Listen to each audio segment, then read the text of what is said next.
1 mark క్వెషన్‌లో చాలా important. ఇది power సిస్టమ్‌కి సంబంధించినటువంటి 1 మార్క్ క్వెషన్ అనమాట.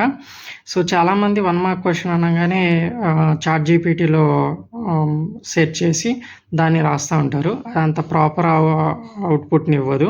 అది ప్రాపర్ కూడా కాదనమాట. సో, నేను పేపర్ ఎవాల్యుయేషన్‌కి వెళ్ళినప్పుడు అబ్జర్వ్ చేసింది అదే.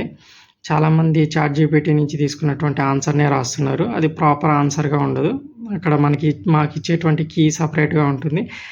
దాని యొక్క చాట్ జీపీటీ ఇచ్చేటువంటి ఆన్సరు డిఫరెంట్‌గా ఉంటుంది. సో, దానివలన స్టూడెంట్స్ మార్క్స్ లూజ్ అవుతున్నారు. సో, చాట్ జీపీటీని ఫాలో అవ్వద్దు. అట్లా అని నేను నా వీడియోని ఫాలో అయ్యి రాయమని చెప్పట్లేదు. మీరు ఏ మెటీరియల్ అయినా ఫాలో అవ్వండి కానీ చాట్ జీపీటీని మాత్రం ఫాలో అవ్వద్దు. ఓకేనా?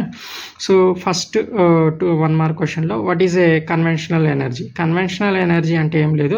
దాన్నే మనం నాన్ రెన్యూవబుల్ ఎనర్జీ సోర్స్ అంటాం. నాన్ రెన్యూవబుల్ ఎనర్జీ సోర్స్ అంటే ఏంటంటే రెన్యూవల్ చేయలేనటువంటిది. అంటే ఒకసారి జనరేట్ అయితే మళ్ళీ తిరిగి రెన్యూవల్ అవ్వదనమాట అది. ఓకేనా?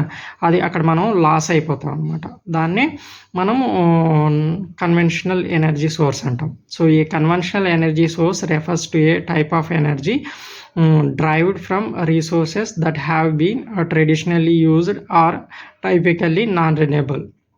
సో, ఇదే ఏంటంటే coal is used for electric generation. So, మనం కోల్ అంటే బొగ్గు అనమాట.